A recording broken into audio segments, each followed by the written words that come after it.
জান, তোমার এই গোলাপি ঠোঁটগুলো দেখলে আমি নিজেকে আর ধরে রাখতে পারি না। তারপরে তুমি আবার লিপস্টিক দিলে তো আমি শেষ। উম্মুয়া। আসলেই তোমার এই ঠোঁটগুলো না অনেক মিষ্টি। এই নাও আর একটা। বাবা, নায়ক সাহেব তো দেখি আজকে অনেক রোমান্টিক। নাহিদ ঘুমের মধ্যে বিড়বিড় করে এগুলোই বলছিল। তখনই তার ছোট বোন আনিশা এসে তার মুখে পানি ঢেলে দেয়। এই এই এই কে?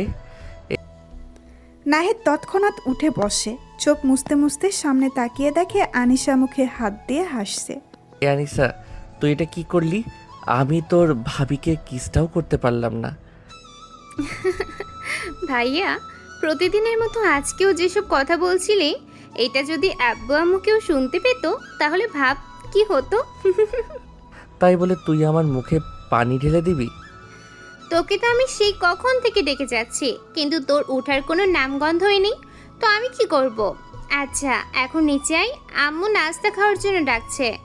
ঠিক আছে, তুই যা, আমি আসছি। নাহিদ তখন বিছানা থেকে নেমে গিয়ে ওয়াশরুমে যায়। দাঁত ব্রাশ করার সময় আকাশ নিজে নিজেই সেই স্বপ্নের কথা মনে করে হাসে আর নিজে নিজে বলে, আমি যাকে নিয়ে এত ভাবছি তার মতো কেউ কি আসলেই আছে, নাকি এটা শুধুই একটা কল্পনা? নাহিদ তারপর ফ্রেশ হয়ে নিচে গিয়ে নাস্তার টেবিলে বসে। তখনই তার বাবা বলে, কি ব্যাপার, তোর ঘুম থেকে উঠতে প্রতিদিন এত দেরি হয় কেন? আসলে বাবা, রাতে দেরি করে ঘুম আসে, তাই। দেরি করে ঘুম আসে মানে? এটা তো চিন্তার বিষয়। আরে বাবা, ভাইয়া আসলে অনেক রাত পর্যন্ত মোবাইল টিপে তো তাই। আনিশা তখন নাহিদের দিকে তাকিয়ে চোখ মারে। নাহিদ বুঝতে পারে আনিশা তার সাথে মজা নিচ্ছে। আসলে তো সে প্রতিদিন সেই স্বপ্নের কারণে তাড়াতাড়ি উঠতে পারে না। নাহিদের বাবা তখন রেগে বলেন, কি শুনছি এগুলো? আর একদিন যদি শুনি যে তুমি বেশি রাত পর্যন্ত মোবাইল চালাও, তাহলে তোমার মোবাইল নিয়ে নেওয়া হবে। ঠিক আছে বাবা। তখনই পাশ থেকে নাহিদের মা বলেন, কি শুরু করলে তোমরা? তাড়াতাড়ি নাস্তা শেষ করো। সবাই তখন চুপ করে নাস্তা করে। নাস্তা শেষ করে নাহিদ তার রুমে গিয়ে ভার্সিটির জন্য রেডি হয়ে বাসা থেকে বেরিয়ে গ্যারেজে যায়। সেখানে আনিশাও ছিল। ভাইয়া, আজকে তো আমাকে তোর বাইকে করে একটু কলেজ পর্যন্ত ড্রপ করে দে প্লিজ। তোকে আর কয়বার বলবো বলতো? আমি আমার বাইকের পেছনে একমাত্র আমার বউকে ছাড়া অন্য কাউকে উঠাবো না।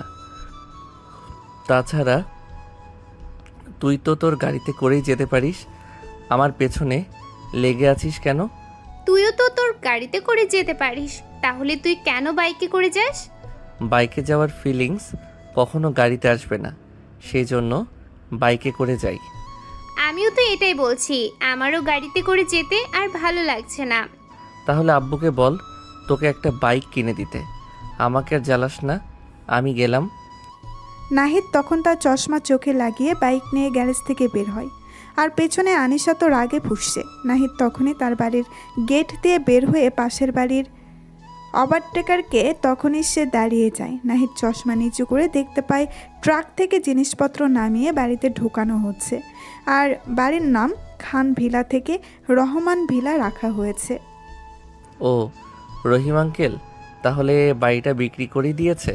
ওনাকে কতবার বারণ করলাম, কিন্তু উনি শুনলেন না।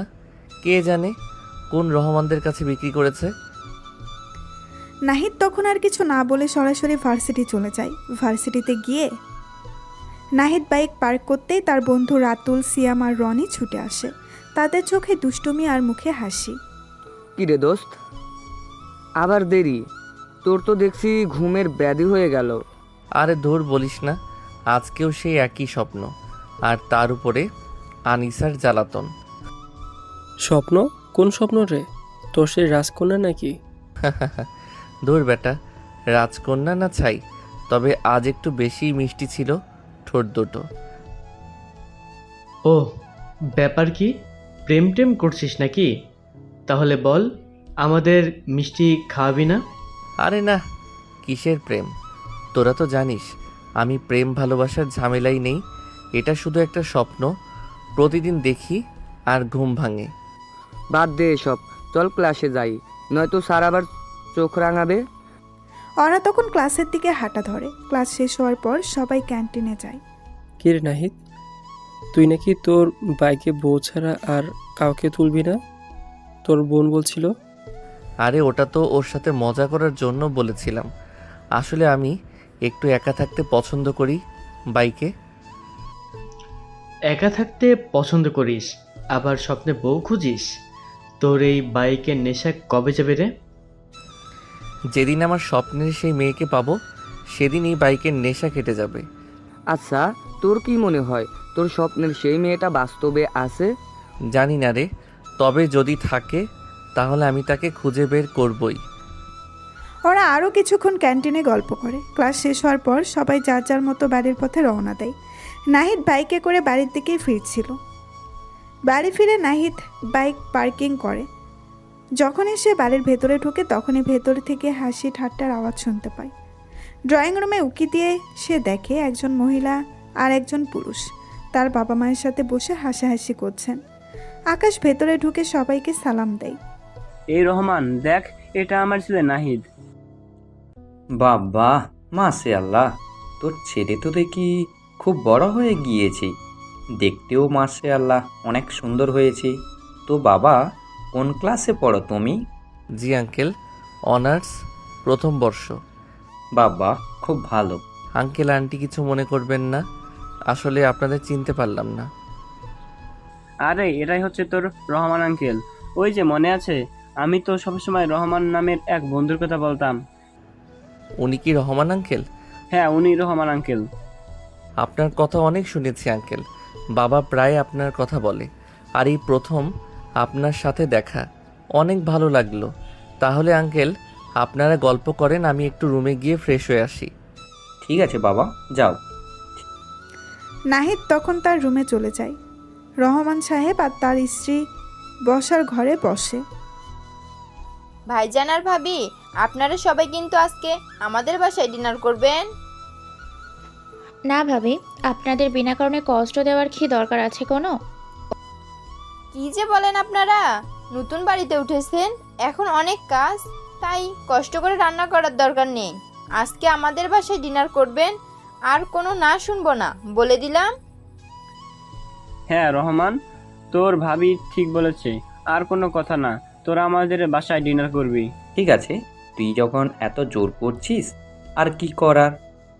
তো তোর ছেলে মেয়ে সম্পর্কে তো কিছু বললি না।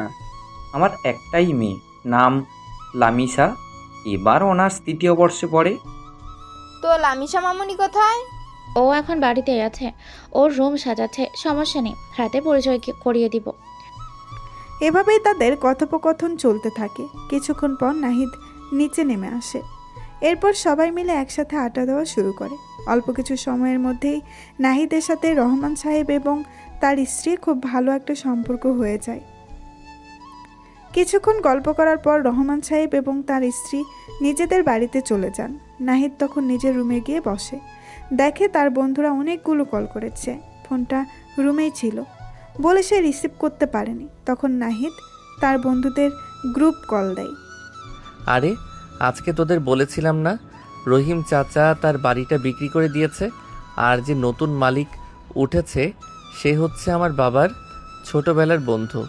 এতক্ষণ ওনাদের সাথেই গল্প করছিলাম। ওহ তাই, আমি তো মনে করেছিলাম তুই আবার সেই স্বপ্ন দেখছিস। আমিও তাই মনে করেছিলাম। তোরা সারাক্ষণ একটা বিষয় নিয়ে কেন মজা করিস বলতো? আরে আজকে তোকে বলতে মনে ছিল না, সামনেই কিন্তু আমাদের স্পোর্টস টুর্নামেন্ট আসছে। কবে?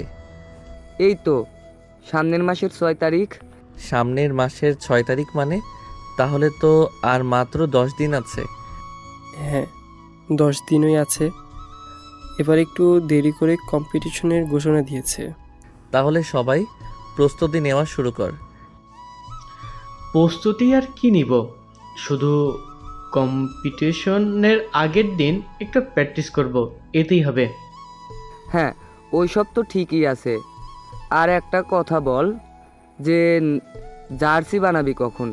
জার্সিগুলো বানাতেও কিন্তু প্রায় 1 সপ্তাহ সময় লেগে যাবে।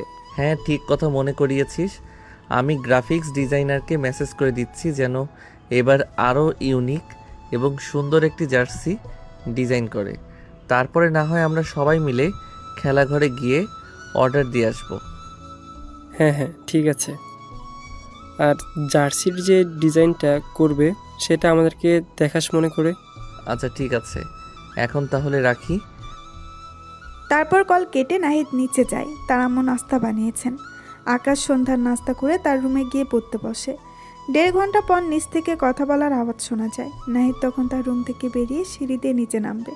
তখনই তার চোখ আটকে যায় সোফার একপাশে বসে থাকে একটি মেয়ের উপর। নাহিদ মনে মনে বলে, আরে এটাই তো আমার স্বপ্নের রাজকন্যা, কিন্তু ও কি তাহলে রহমান আঙ্কেলের মেয়ে? বাহ বাহ নাহিদ, তোর রাস্তা ক্লিয়ার, তুই তোর স্বপ্নের রাজকন্যাকে পেয়ে গেছিস। নাহিদ তখন এক দৌড়ে তার রুমে এসে তার সকল বন্ধুকে গ্রুপ কল দেয়। নাহিদ খুশিতেই নাচতে নাচতে বলে, এই সবাই শোন, কালকে আমার তরফ থেকে সবাইকে ট্রিট, যে যা খেতে পারি সমস্যা নাই, আনলিমিটেড। আরে তোকে এমন খুশি লাগতেছে কেন?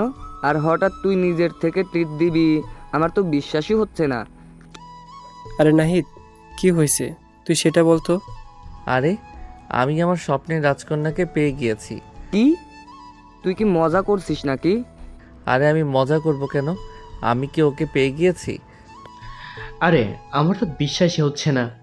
তোদের বলেছিলাম না, আমার বাবার ছোটবেলার বন্ধু আমাদের পাশের বাড়িতে উঠেছে, ওনার মেয়ে হচ্ছে আমার সেই স্বপ্নের রানী। এখন মাত্র নিচে যাওয়ার সময় ওকে দেখলাম। দাঁড়া, আমরা এক্ষুনি আসছি। বাবিকে তো দেখতে হবে। আরে না, এখন না, পরে, বাড়িতে গেস্ট আছে। এত বড় একটা খবর, ট্রিট তো তাহলে নিতেই হবে। হ্যাঁ নাহিদ, কালকে রেডি থাকিস, পকেট গরম করে আসিস, কারণ আমরা সবাই কালকে সকালে নাস্তা করা ছাড়া আসবো। তোর পকেট পুরো ফাঁকা করে দিব। আরে তোর আমার ব্যাংক ব্যালেন্স খালি করে দিলেও সমস্যা নেই, আমি যে কি খুশিতে আছি সেটা তোরা বুঝবি না। হ্যাঁ হ্যাঁ, আমরা তো বুঝতেই পারছি কেমন খুশিতে আসিস। তখনই আনিশা নাহিদকে ডাকতে ডাকতে তার রুমে আসে। তখন নাহিদ তার বন্ধুদেরকে বলে, আচ্ছা তাহলে এখন রাখি, আনিসা ডাকছে, দেখি কি হয়েছে। এ কথা বলে নাহিদ বাকিদের কিছু বলার সুযোগ না দিয়ে কল কেটে দেয়। তখন আনিশা নাহিদের পেছন থেকে এসে বলে, ভাইয়া ডিনার করবি না নাকি? আম্মু সে কখন থেকে তোকে ডাকছে, তুই কি কানে শুনতে পাস না? না, তখন শুনতে পাইনি। আচ্ছা চল। তারপর তারা নিচে যাচ্ছিল। তখন নাহিদ আনিশাকে জিজ্ঞেস করে, আচ্ছা, একটু আগে এসে দেখলাম একটা মেয়ে, সে কে? ও তুই কি লামিসা আপুর কথা বলছিস? এই লামিসা আপু আবার কে? নাহিদ তখন আর কিছু বলল না। নাহিদ মনে মনে বলে, ও তাহলে ওর নাম লামিসা। লামিসার কথা ভাবতে ভাবতেই নাহিদ নিচে যায়। সবাই ডাইনিং রুমেই বসেছিল। নাহিদের মা নাহিদকে ডাক দেয়। নাহিদ তখন গিয়ে লামিসার পাশে চেয়ারে বসে। নাইট বাবা, ও হচ্ছে আমার একমাত্র মেয়ে লামিশা, এবার অনার্স 3য় বর্ষে পড়ে। হ্যালো আপু, আমি নাহিদ, অনার্স 1ম বর্ষে পড়ি। জি, আমি লামিসা। আচ্ছা নাহিদ বাবা, শোনো, আমরা তো সবাই এখানে নতুন। লামিসা এখানে কিছুই চেনে না, ও তোমাদেরই ভার্সিটিতে ভর্তি হবে।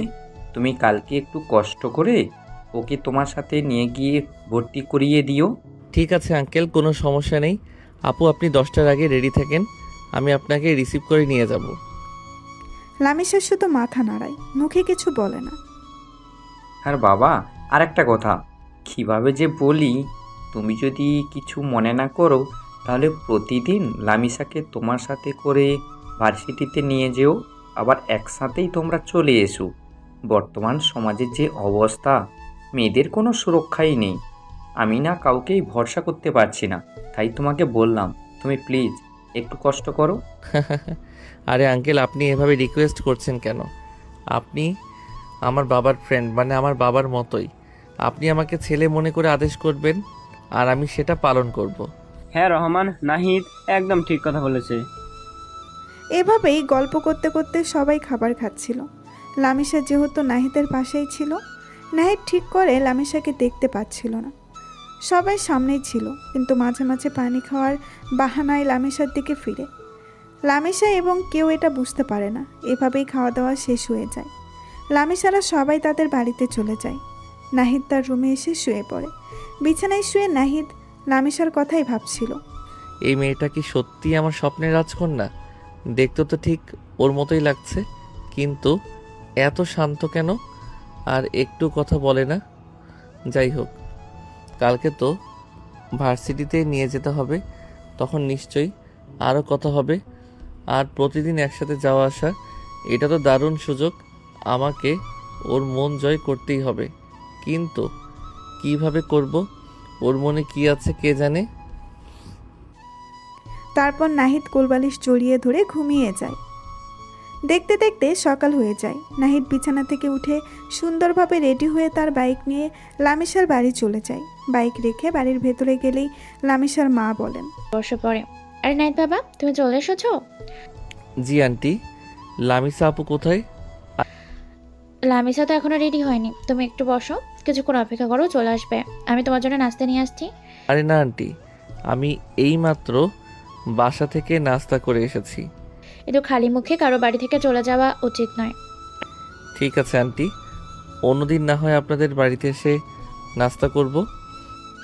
তাদের কথার মাঝখানেই লামিসার সিঁড়ি দিয়ে নামছিল। নাহিদ তখন ক্ষণিকের জন্য হাঁ হয়ে যায়, কিন্তু পরক্ষণেই নিজেকে সামলে নেয়, কারণ এখানে আরও লোকজন আছে। লামিসা ভার্সিটির ইউনিফর্ম পরেছিল, কিন্তু ইউনিফর্মে তাকে এতটাই সুন্দর লাগছিল সেটা বলে বোঝানো যাবে না। তারপর লামিসা নেমে আসলেই নাহিদ বলে, আপু, আপনার সব কাগজপত্র নিয়েছেন? হ্যাঁ নিয়েছি। তাহলে চলুন। আচ্ছা আন্টি, আমরা গেলাম। তারপর তারা বাড়ি থেকে বের হয়। বাইকের কাছে এসে নাহিদ লামিসাকে বলে, বাইকে বসতে পারেন। আগে কখনো উঠিনি, কিন্তু ওঠার অনেক ইচ্ছা আছে। তাহলে তো ভালোই। তাহলে চলুন, আজকে বাইকে করেই যাই। কিন্তু আমার ভয় করে যদি পড়ে যাই। আরে কিছু হবে না, আমি উঠছি, তারপর আপনি উঠুন। নাহিদ তখন বাইকে উঠে বাইক স্টার্ট দিয়ে লামিসাকে উঠতে বলে। তখন লামিসা বাইকে উঠে নাহিদকে পেছন থেকে জড়িয়ে ধরে। নাহিদ যেন কিছুক্ষণের জন্যই থমকে যায়। তখন নাহিদ একটা মুস্কি হাসি দিয়ে বাইক টান দেয়। তারা ভার্সিটির দিকেই যাচ্ছিল। তখন আনিশাও তার কলেজের দিকেই যাচ্ছিল। সে লামিসাকে নাহিদের বাইকের পেছনে বসে থাকতে দেখে অবাক হয়ে যায়। তখন আনিশা গাড়ি টান দিয়ে নাহিদের পাশে গিয়ে সন্দেহের স্বরে বলে, ভাইয়া, এই একদম 1 ইঞ্চি কথা বলবি না, সোজা তুই তোর রাস্তায় যা, আমাকে আমার রাস্তায় যেতে দে। কোনো কথা বললে তোর খবর আছে। আনিশা তখন একটা মুখ ভেঙচি দিয়ে গাড়ির গ্লাস বন্ধ করে দেয়। আনিশার সাথে এভাবে কথা বললে কেন? আরে বাদ দিন।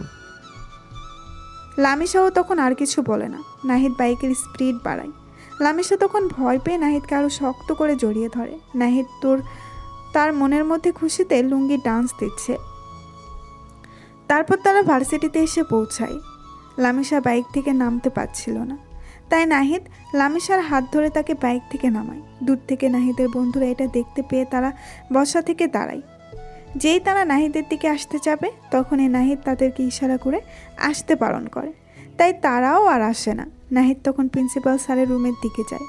লামিসাও পিছে পিছে যায়। May I come in sir? আরে নাহিদ, আসো আসো। তারপর নাহিদ ভেতরে যায়। লামিসাও তার পিছে পিছে যায়। তো হঠাৎ কি মনে করে আমার সাথে দেখা করতে আসলে? আর ও মেয়েটা কে?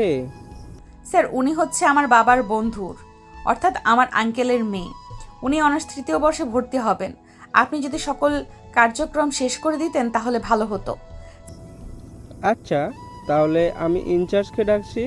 ওই শফিক, অনার্স 3য় বর্ষের ভর্তির ফর্মটা নিয়ে আসো। তারপর ইনচার্জ ফর্ম নিয়ে আসলেই নাহিদ লামিসা বলে, ওনার কাছে আপনার কাগজপত্রগুলো দিয়ে দিন, উনি ফর্ম পূরণ করে দেবে।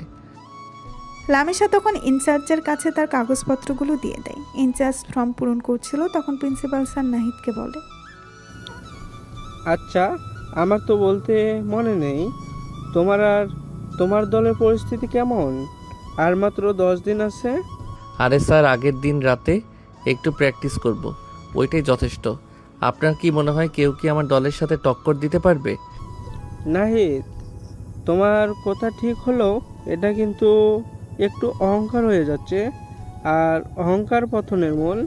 স্যার, এটা আমার অহংকার নয়, এটা আমার আত্মবিশ্বাস যে আমাকে কেউ হারাতে পারবে না। আর এই ক্ষেত্রে অহংকার পতনের মূল হলে আত্মবিশ্বাস সাফল্যের মূল। তোমার সাথে কোথায় পারা যাবে না। আচ্ছা থাক, তোমাদের সবার জন্য শুভেচ্ছা রইল, ভালো করে পারফর্ম করবে। আমার তোমার উপর ভরসা আছে, আশা করি এবারও আমাদের ভার্সিটির মুখ উজ্জ্বল করবে। জি স্যার, আপনার দোয়াই আমাদের কাম্য। লামিসা তো সেখানেই তাদের কথা কিছুই বুঝতে পারছিল না। তারা কী নিয়ে কথা বলছিল সে ওটাও বুঝতে পারছিল না। তারপর ফর্ম পূরণ শেষ করে সব কাজ শেষে নাহিদ প্রিন্সিপাল স্যারের রুম থেকে তাদের বিদায় জানিয়ে লামিসাকে নিয়ে বেরিয়ে আসে। তখন লামিসা বলে, স্যার এতক্ষণ কিসের কথা বলছিল? কিভাবে ভার্সিটির মুখ উজ্জ্বল করবে? আগামী মাসের 6 তারিখ আসুক, তাহলে নিজেই দেখতে পারবেন। লামিসা তখন আর কিছু বলে না। নাহিদ লামিসাকে তার ক্লাসে পৌঁছে দিয়ে বলে, ভার্সিটি শেষে গেটের কাছে আমার জন্য অপেক্ষা করিলেন। লামিসা মাথা নাড়িয়ে তার ক্লাসে চলে যায়। নাহিদ তখন তার ক্লাসের দিকেই যাচ্ছিল। তখনই পেছন থেকে তার বন্ধুরা সবাই এসে তাকে ঘিরে ধরে। আরে আরে, কি করছিস তোরা? আরে ওই পুরোটাকে যাকে বাইকের পেছনে করে বসিয়ে নিয়ে আসলে। কতবার বললাম, তারপরও কখনো আমাদের কাউকে বসাসনি। বলেছি যে তোর বউকে বসাবে, তাহলে ওই আপুটাকে? আরে ওই তো আমার স্বপ্নের রাজকন্যা। উনি তাহলে ভাবি? কিন্তু ওনাকে তো এখন দেখলাম 3rd ইয়ারের ক্লাসে ঢুকলো। হ্যাঁ, উনি 3য় বর্ষে পড়ে। তাহলে তো উনি তোর থেকে প্রায় 3 বছরের বড়। সে যখন আমার স্বপ্নে আসতো তখন কি আমি তার বয়স জানতাম? আমি তাকে দেখে ভালোবেসেছি, তার বয়স দেখে নয়। বাহ বাহ, বন্ধু আমার লাভ শুরু করে দিয়েছে। আরে এগুলো বাদ দে, আজকে সকালে কিন্তু সত্যি নাস্তা করে আসিনি। এখন চল, ট্রিট দিবি। আচ্ছা চলো। তারপর তারা ভার্সিটি থেকে বেরিয়ে ভার্সিটির পাশেই একটা রেস্টুরেন্টে যায়। তারপর তারা খাবার অর্ডার দিয়ে বসেছিল। দোস্তরা, আমার তো মনে হচ্ছে এবার আমার সিঙ্গেল জীবনের ইতি হতে চলেছে। তোরা তো জানিস এই তিথি আমার সেই স্বপ্নের রাজকন্যা। এখন বল ওকে কিভাবে পটাতে পারি? তোরা তো আমার থেকে বেশি এক্সপার্ট। আরে এটা তো সহজ। মেয়েদের মন জয় করতে হলে আগে বন্ধুত্ব করতে হবে, তারপর প্রশংসা করতে হবে। হ্যাঁ, রাতুল ঠিকই বলেছে। আর একটু কেয়ারিং হতে হবে, ছোট ছোট বিষয় খেয়াল রাখবি। কিন্তু ভাবি তো মনে হয় খুব কম কথা বলে, ওনার সাথে কথা শুরু করবি কিভাবে? সেটাই তো ভাবছি, ওর মুখে তো হাসিও দেখিনি। দেখ, তুই ওনাকে প্রতিদিন বাইকে করে নিয়ে আনছিস, এটা একটা বড় প্লাস পয়েন্ট। তুই ওনাকে তোর ব্যাপারে বলবি, ওর পছন্দের কথা জানতে চাইবি, তারপর ধীরে ধীরে দেখবি ও নিজেই তোর সাথে মিশে যাবে। সবচেয়ে জরুরি হলো তুই তোর আসল রূপটা দেখাবি, কোনো বান করবি না। তোদের এসব টিপস কাজে লাগবে বলে মনে হয় না। তখনই ওয়েটার খাবার নিয়ে আসে। তখন কেউ আর কিছু না বলে সবাই খাওয়া শুরু করে। নাহিদ কি পারবে লামিসার নীরবতার দেওয়াল ভেঙে তার মনে জায়গা করে নিতে? লামিসা কি সত্যিই নাহিদের স্বপ্নের সেই রহস্যময়ী নারী? এবং তাদের এই নতুন সম্পর্ক স্পোর্টস টুর্নামেন্টসের প্রস্তুতিকে কিভাবে প্রভাবিত করবে? দেখা যাক সামনে কি হয়। চলুন তাড়াতাড়ি এগিয়ে যাই। খাবার শেষ হলে নাহিদ ঘড়ির দিকে তাকিয়ে দেখে ভার্সিটি শেষ হতে আরও 15 মিনিট আছে। নাহিদের বন্ধুরা বলে, তো নাহিদ চল, ভার্সিটি শেষ হতে আর মাত্র 15 মিনিট আছে। এখন আর ভার্সিটিতে গিয়ে লাভ নেই। না, আমাকে ওনার জন্য ওয়েট করতে হবে। আঙ্কেল বলেছেন যেন প্রতিদিন ওনাকে সাথে করে নিয়ে যাই। বাহ, এটা তো তোর জন্য আরও একটা প্লাস পয়েন্ট। এই সুযোগটা কাজে লাগা। দূর, তোরা যা তো। তখন নাহিদের বন্ধুরা আর কিছু না বলে চলে যায়। নাহিদ তখন গেটের পাশে দাঁড়িয়ে অপেক্ষা করছিল। কিছুক্ষণ পরে ভার্সিটি ছুটি হলেই লামিসা গেটের কাছে আসে। নাহিদ তখন তাকে নিয়ে বাইকের কাছে যায়। বাইক স্টার্ট দিলেই লামিসা উঠে বসে। তারপর তারা বাড়ির উদ্দেশ্যে রওনা হয়। রাস্তায় নাহিদ লামিসার সাথে অনেক কথা বলার চেষ্টা করেছে, কিন্তু লামিসা শুধু নাহিদের প্রশ্নের উত্তর দিয়ে আর কিছুই বলে না। তাই নাহিদের মন কিছুটা খারাপ হয়ে যায়। তারপর নাহিদ লামিসাকে তাদের বাড়ির সামনে নামিয়ে দিয়ে নিজের বাড়িতে চলে যায়। নাহিদ বাড়িতে গেলে তার মা বলে, তুই ফ্রেশ হয়ে আয়, আমি খাবার দিচ্ছি। না মা, বন্ধুদের সাথে খেয়ে নিয়েছি, আমি এখন আর খাবো না, আমি রুমে গেলাম। নাহিদের মা তখন আর কিছুই বলেন না। নাহিদ রুমে চলে যায়। তারপর সে ফ্রেশ হয়ে রুম থেকে বের হয়। নাহিদ নিচ দিকে আসবে, তখনই সে ড্রয়িং রুম দেখতে পায়। লামিসা ও তার মা গল্প করছেন। আকাশ তখন লামিসার হাসি দেখে মুগ্ধ হয়ে যায়। নাহিদ মনে মনে বলে, আহ কি সুন্দর হাসি, এই হাসিটা যদি আমার জন্য হতো। ওকে হাসলে এত মিষ্টি লাগে, কেন যে আমার সাথে কথা বলার সময় গম্ভীর থাকে। এখন কি সুন্দর হেসে কথা বলছে, আর আমার সাথে যেন কথাই বলতে চায় না। সমস্যাটা কি বুঝলাম না। নাহিদ তখন সেখানে দাঁড়িয়ে লামিসাকে দেখছিল। তখনই আনিশা এসে পেছন থেকে নাহিদের মাথায় থাপ্পড় দেয়। এতক্ষণ ধরে কিন্তু সব দেখেছি, আর আজকে সকালে তো দেখলামই। তুই কি আবার লামিসা আপুর উপর ক্রাশ খেলি নাকি? আপু কিন্তু আসলেই অনেক সুন্দরী। একদম কানের নিচে একটা দিব, 3 দিন কানে শুনতে পাবি না। নাহিদ তখন আর কিছু না বলে তার রুমে চলে আসে। রুমে এসে খাটের সাথে হেলান দিয়ে মনে মনে ভাবছিল, লামিসাকে তো দেখেই মনে হয়েছিল আমার স্বপ্নের রাজকন্যা, কিন্তু ওর ব্যবহারটা কেমন যেন, এত কম কথা বলে কেন? ও কি আমাকে পছন্দ করে না, না কি ও এমনই? আমার তো ওকে জানতে হবে, ওর মনের ভেতরে কি আছে সেটা আমাকে খুঁজে বের করতেই হবে। এই রহস্যময়ী মেয়েটাই আমাকে আরও বেশি টানছে। নাহিদ লামিসার কথা ভাবতে ভাবতে বিছানায় শুয়ে পড়ে। নাহিদ কি লামিসার এই রহস্য ভেদ করতে পারবে? লামিসার নীরবতার পেছনে কি কোনো কারণ লুকিয়ে আছে, এবং তাদের এই সম্পর্ক কোন দিক মোড় নেবে? চলুন আমরা আরও এগিয়ে যাই। কিন্তু দর্শক, আপনারা যারা এখনও কোনো লাইক কমেন্ট করেননি, তারা কিন্তু অবশ্যই একটু কষ্ট করে লাইক কমেন্ট করে আপনাদের বন্ধুদের কাছে শেয়ার করে দিবেন। তো পরের দিন ভার্সিটিতে যাওয়ার সময় নাহিদ বাইকে লামিসাকে বসিয়ে রওনা দিয়েছে। রাস্তায় নীরবতা ভাঙতেই নাহিদ সরাসরি লামিসাকে জিজ্ঞেস করে, আপু, কালকে তো দেখলাম আম্মুর সাথে কত সুন্দর কথা বলছেন, তাহলে আমার সাথে কথা বলতে কি সমস্যা? আসলে আমি ছেলেদের সাথে একটু কম কথা বলি, আমার ভালো লাগে না। আচ্ছা আপু, তাহলে আমরা কি ফ্রেন্ড হতে পারি? তো তোমার সিনিয়র জুনিয়র কি ফ্রেন্ড হয়? হ্যাঁ আপু, ফ্রেন্ড তো হতেই পারি, এখানে কোনো সমস্যা নেই। লামিসার মুখে হাসি দেখে নাহিদের মনটা ভরে যায়। তার মনে হয় এই সামান্য সম্মতিটুকু তার জন্য অনেক বড় কিছু। সে যেন তার স্বপ্নের আরও এক ধাপ কাছে চলে এসেছে। নাহিদ তখন মনে মনে বলে, যাক বাবা, ফাইনালি কিছু তো বললো। শুধু বন্ধু কেন, একদিন তুমি আমার রাজরানীও হবে। খুব ভালো হলো আপু, তাহলে এখন থেকে আমাদের আরও ভালোভাবে কথা হবে। আপনার কী কী পছন্দ অপছন্দ সব জানতে পারবো। লামিসা এবার সামান্য হাসে, তবে কিছু বলে না। নাহিদ বোঝে তার পথ এখনও অনেক বাকি, তবে এইটুকু অগ্রগতি তার জন্য যথেষ্ট। সে বাইকের স্পিড কিছুটা কমিয়ে দেয়, যেন লামিসার সাথে আরও কিছুক্ষণ কাটানো যায়। বাইকে বসে লামিসা যখন আবার একটু নড়ে চলে বসে, তখন তার চুল উঠতে উঠতে নাহিদের কাঁধে এসে পড়ে। সেই স্পর্শে নাহিদ যেন এক অন্যরকম অনুভূতি পায়। তার মনে হয় এই মুহূর্তটা যদি চিরস্থায়ী হয়ে যেত।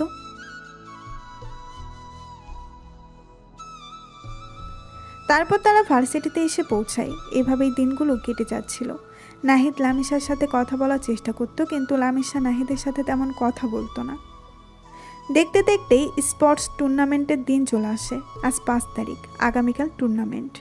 রাতে নাহিদ তার বন্ধুদের রাতুল, সিয়াম আর রনিকে নিয়ে তাদের বাড়ির ছাদে বসে প্র্যাকটিস করছিল।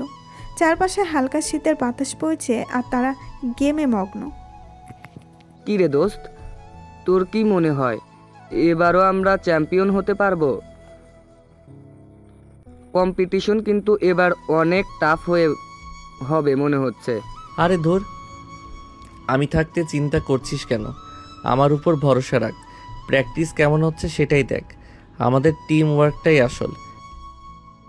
টিম ওয়ার্ক তো ঠিক আছে, কিন্তু প্রতিপক্ষ তো কম শক্তিশালী না। গতবারের ফাইনালিস্টরাও আছে।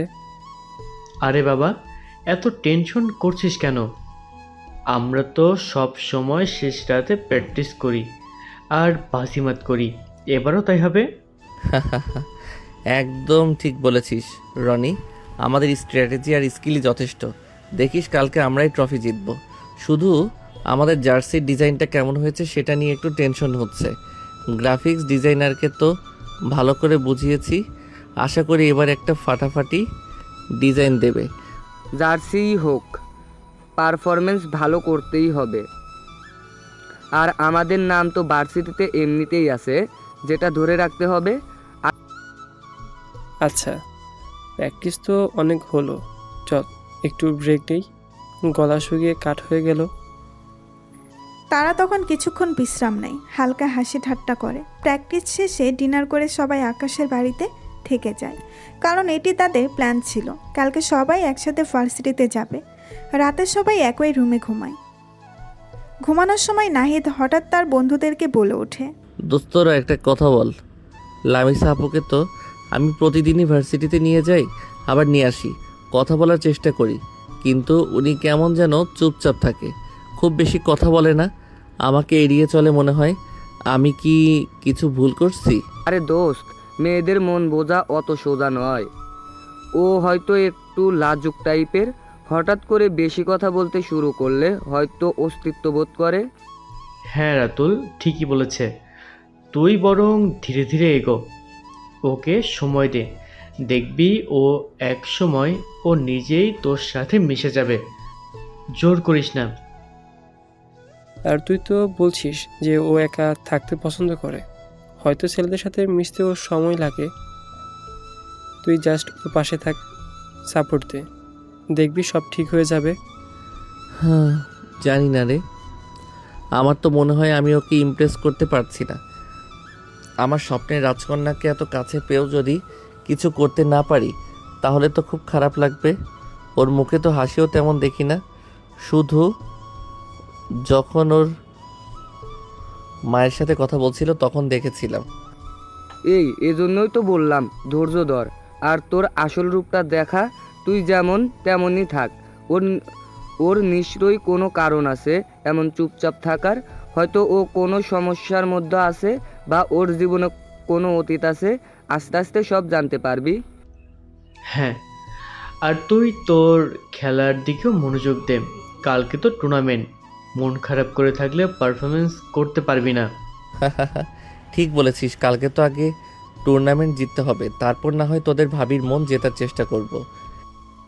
বন্ধুরা তখন নাহিদের কথাই হেসে ওঠে। তাদের এই কথোপকথন পর সবাই ক্লান্ত শরীর নিয়ে ঘুমিয়ে পড়ে। নাহিদের মনে তখনও লামিসার রহস্যময় নীরবতা আর তার মন জয়ের চিন্তা ঘুরপাক খাচ্ছিল।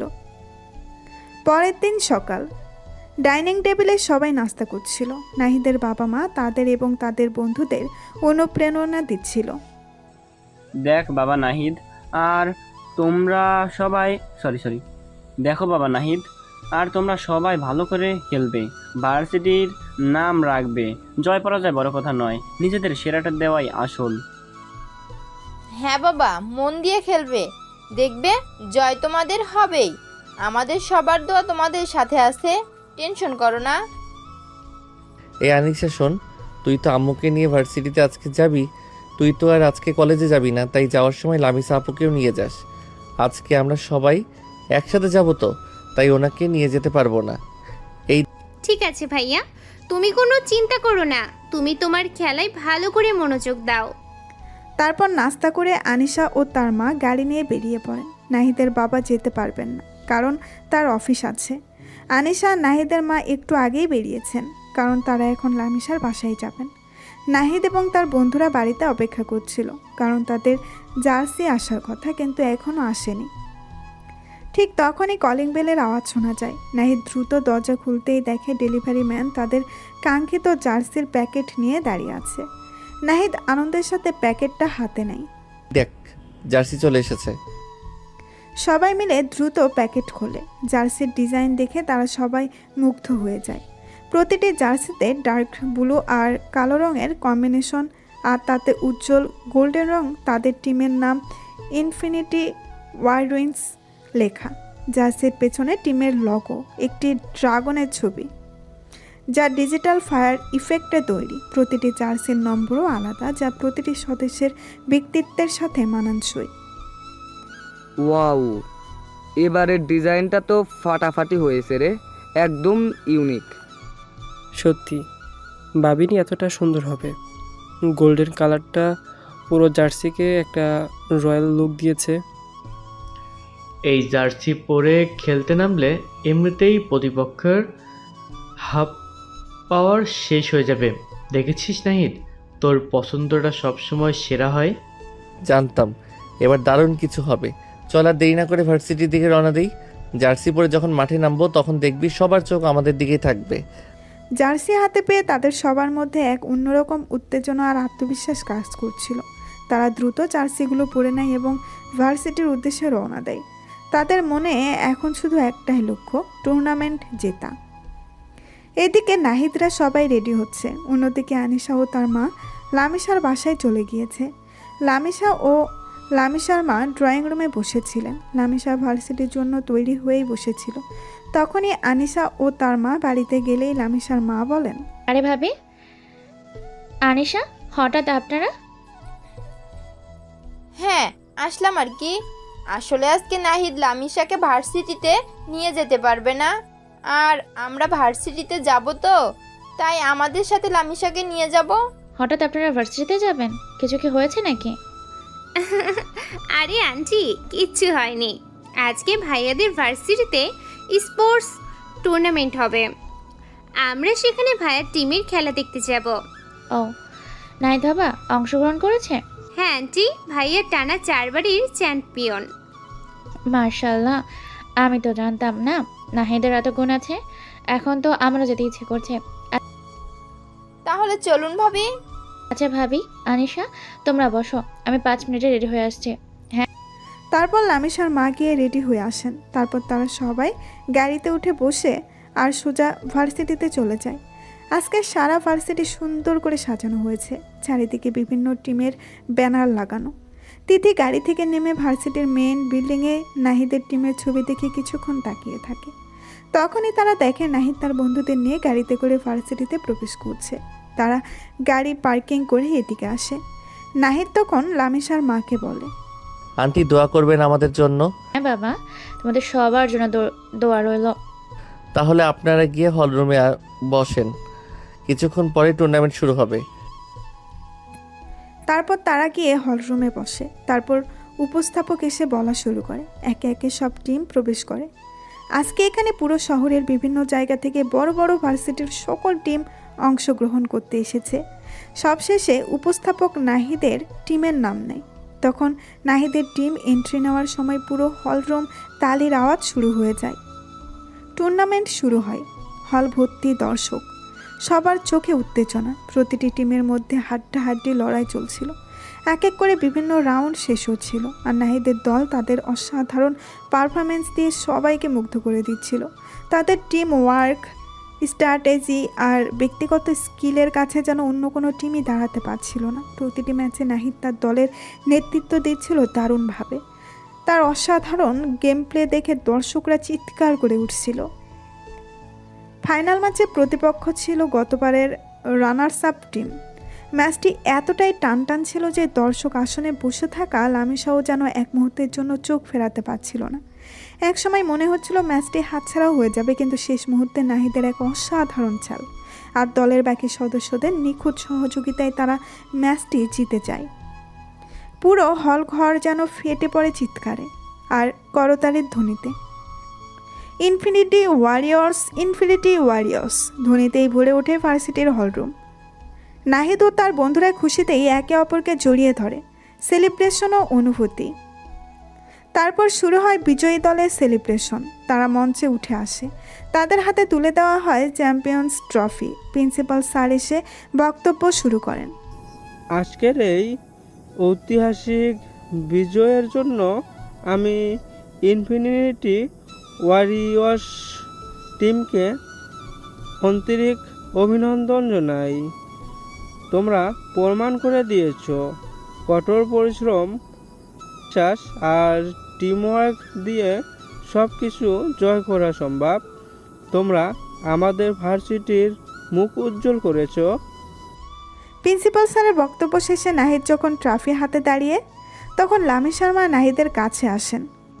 মার্শাল্লাহ বাবা নাহিদ, আমি জানতাম তুমি পারবে। তোমার খেলার কোনো তুলনা হয় না। কি দারুণ খেলেছ। আন্টি, আপনাদের সবার দোয়া ছিল বলেই সম্ভব হয়েছে। লামিশা দূর থেকে নাহিদকে দেখছিল। তার মুখে এতদিন ধরে যে নীরবতা আর কাঠিন্য ছিল তা যেন এক নিমিষেই উধাও হয়ে যায়। তার চোখে মুখে এক মুগ্ধতা আর হালকা হাসি ফুটে ওঠে। নাহিদের এমন পারফরমেন্স দেখে লামিশা যেন নতুন করে তাকে চিনতে পারে। সে মনে মনে ভাবে, আচ্ছা ঠিক আছে, তাহলে আমরা বন্ধু। নাহিদ শুধু একজন জেদি ছেলেই নয়, সে একজন অসাধারণ খেলোয়াড়ও। এত আত্মবিশ্বাস আর মেধা আমি ভাবতেও পারিনি। লামিশার মনে নাহিদের প্রতি একটা নতুন অনুভূতির জন্ম নেয়, যা সে আগে কখনো অনুভূত করেনি। টুর্নামেন্টসের উত্তেজনা শেষ হওয়ার পর আবার আগের মতো দিন কাটাতে শুরু করে। নাহিদ প্রতিদিন লামিশাকে বাইকে করে ভার্সিটিতে নিয়ে যায়, আবার ফিরিয়ে আনে, কিন্তু লামিশার নীরবতা যেন ভাঙতেই চায় না। প্রতিদিন নাহিদ লামিশার সাথে কথা বলার চেষ্টা করে। আপু, আজকের ক্লাসগুলো কেমন লাগলো? কিছু বুঝতে সমস্যা হয়নি তো? না, সব ঠিক ছিল। আচ্ছা আপু, আপনার ফেভারিট কালার কি? নীল। আপনার কি গান শুনতে ভালো লাগে? কোন ধরনের গান পছন্দ করেন? শুনি, সব ধরনের গানই ভালো লাগে। এভাবেই নাহিদ একের পর এক প্রশ্ন করে আর লামিশার সংক্ষিপ্ত উত্তরে কেটে যায় তাদের ভার্সিটির যাতায়াত। নাহিদ বারবার চেষ্টা করে লামিশার সাথে একটা সহজ কথোপকথন শুরু করতে, কিন্তু লামিশা যেন একটা অদৃশ্য দেওয়াল তুলে রেখেছে। বাইকে বসেও সে নাহিদের দিকে তেমন একটা ফেরে না, কিংবা তার চোখের দিকে তাকিয়ে কথা বলে না। নাহিদের মনে হয় লামিশা যেন তাকে ইচ্ছে করে এড়িয়ে চলছে। তার মনে হতাশা জন্ম নিতে শুরু করে। এক বিকেলে ভার্সিটি থেকে ফেরার পথে বৃষ্টি শুরু হয়। নাহিদ দ্রুত বাইকের গতি বাড়িয়ে দেয়, যেন লামিশা ভিজে না যায়। আপু, বেশি ভিজছেন না তো? ঠান্ডা লেগে যেতে পারে। তুমি তো নিজেই ভিজতেছো। লামিশার এই সামান্য কথায় আকাশ যেন একটু আশার আলো দেখতে পায়। এই প্রথম লামিশা তার নিজের বিষয়ে কিছু বলল, কিন্তু পরক্ষণেই লামিশা আবার চুপ হয়ে যায়, আর নাহিদও আর কথা বাড়ায় না। সেদিন রাতে লামিশা নিজের রুমে বসে নাহিদের কথাই ভাবছিল। এই ছেলেটা কেমন যেন, এত কথা বলতে চায় আর প্রতিদিন আমার জন্য অপেক্ষা করে। এত জেদি একটা ছেলে, আবার এত ভালো খেলতেও পারে, কিন্তু ওর কথা বলতে গেলেই আমার কেমন যেন অস্বস্তি হয়। ছেলেদের সাথে কথা বলতে আমার ভালো লাগে না, কিন্তু নাহিদ যখন আমার দিকে তাকায় তখন আমার বুকটা কেমন করে ওঠে। ও কি সত্যি আমাকে পছন্দ করে?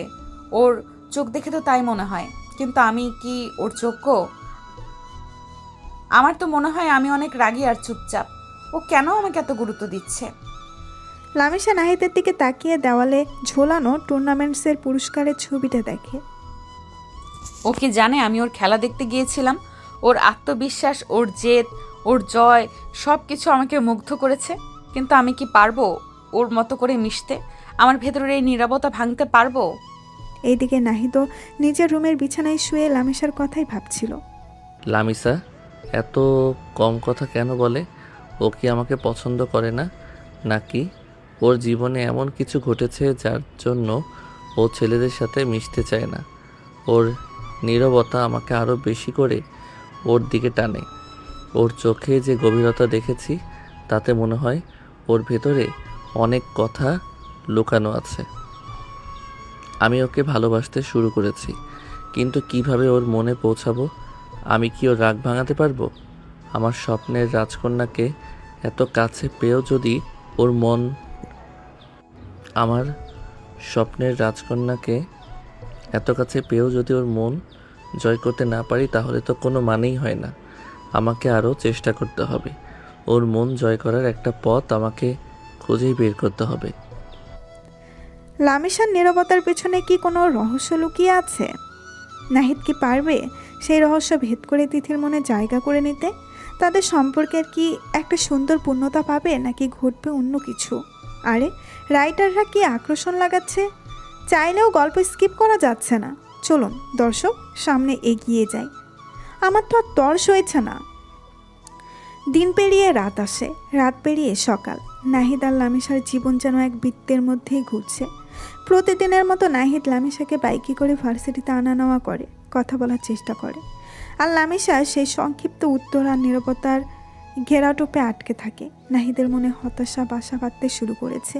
তার মনে হয় লামিশাকে হয়তো সে কোনোদিনই পুরোপুরি চিনতে পারবে না। একদিন নাহিদ বন্ধুদের সাথে ক্যান্টিনে বসে লামিশার ব্যাপারে কথা বলছিল। হ্যাঁ দোস্তরা আর পারছি না। লামিসা আপুটা কেমন যেন, এত কথা বলার চেষ্টা করি কিন্তু সব সময় চুপচাপ থাকে। আমার তো মনে হচ্ছে আমি কোনো দিনই ওর মনের কাছে পৌঁছাতে পারবো না। কিরে, এভাবে ভেঙে পড়লে চলে? এত সহজে হাল ছেড়ে দিলে হবে? তুই না বললি আত্মবিশ্বাস সাফল্যর মূল্য? হ্যাঁ রে নাহিদ, তোর তো ধৈর্য অনেক বেশি। লামিশা আপু হয়তো এমনই, ওকে সময় দে। এক কাজ করতে পারিস, ও যখন কথা বলতে চায় না তখন ওকে কিছু লেখার জন্য বলতে পারিস। যেমন ওর পছন্দের জিনিসগুলো একটা খাতায় লিখে দিতে বল, তাহলে অন্তত ওর ভিতরের কিছু কথা জানতে পারবি। লেখার জন্য দারুণ আইডিয়া, এটা তো মাথায় আসেনি। হ্যাঁ, বা ওকে তোর বাইকের পেছনে বসিয়ে কোনো সুন্দর জায়গায় ঘুরতে নিয়ে যা, যেখানে শান্ত পরিবেশ, হয়তো সেখানেও নিজেই থেকেই কথা বলবে। হ্যাঁ এইটা ভালো হবে। না না, ঘুরতে যাব না, তাহলে আবার আঙ্কেল আন্টি কিছু মনে করতে পারেন। লেখার আইডিয়াটাই ভালো। ঠিক আছে বাবা, তোমার প্ল্যান অনুযায়ী কাজ হবে। হ্যাঁ বলো। ধুর, তোরা না থাকলে কি আর আইডিয়া পাবো? চল তোরাও আসবি, কিন্তু লামিসা আপুকে বলতে পারবি না যে তোরাও আসবি। তোরা একটু দূরে দূরে থাকবি, যেন মনে হয় আমি আরও একা আছি। আপু একটা কথা বলবো, যদি কিছু মনে না করেন। আসলে আপনি তো তেমন কথা বলেন না। আমার মনে হয় আপনার ভেতরে অনেক কিছু আছে যা হয়তো আপনি বলতে চান না। যদি আপনার কোনো সমস্যা না থাকে তাহলে আপনার পছন্দের কিছু জিনিস, যেমন প্রিয় বই, প্রিয় গান, প্রিয় রং বা এমন যে কোনো কিছু যা আপনার ভালো লাগে, একটা কাগজে লিখে দিতে পারেন। আমার বিশ্বাস এতে আমাদের বন্ধুত্বটা আরও ভালো হবে। আচ্ছা চেষ্টা করব। দারুণ, তাহলে কালকে নিয়ে আসবেন কেমন? নাহিদ সামান্য হেসে সম্মতি জানায়। নাহিদের মন খুশিতে ভরে যায়। সে ভাবে হয়তো এই ছোট্ট পদক্ষেপই লামিশার নীরবতার দেওয়াল ভাঙার প্রথম চাবিকাঠি। এই অনুরোধ কি লামিশার মনে কোনো পরিবর্তন আনবে? পরের দিন সকাল, নাহিদ লামিশাকে বাইকে করে ভার্সিটিতে নিয়ে যাচ্ছিল।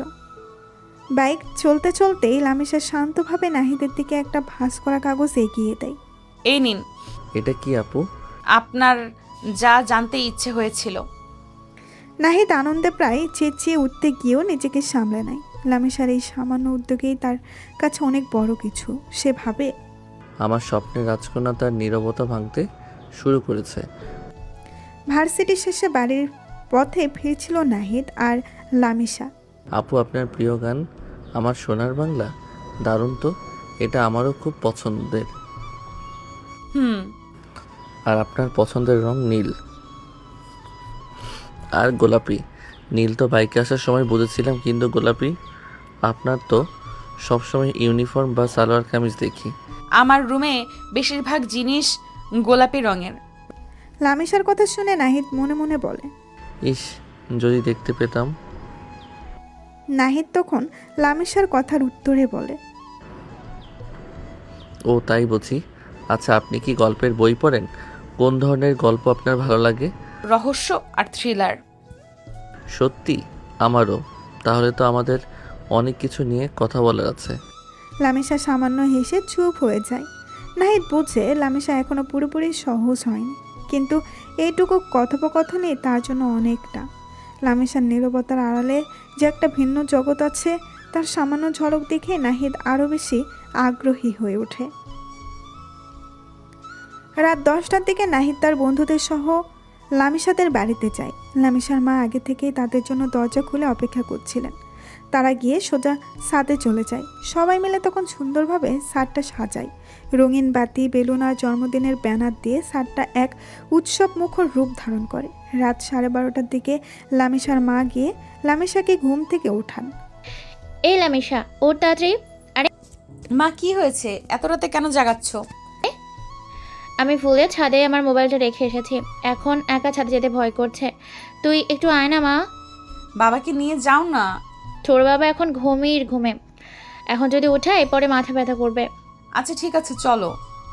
তারপর তারা ছাদে গেলে দেখে পুরো ছাদ অন্ধকার। লামিশা চারিদিকে একটু তাকায়, ঠিক তখনই চারিদিকে লাইট জ্বলে ওঠে আর সবাই মিলে একসাথে বলে, হ্যাপি বার্থডে লামিয়া। লামিশা অবাক হয়ে যায়। সে দেখতে পায় নাহিদের বাবা মা, নাহিদের বন্ধুরা, এমনকি তার নিজের বাবা মাও সেখানে উপস্থিত। তোমাদেরকে অনেক ধন্যবাদ বাবা মা।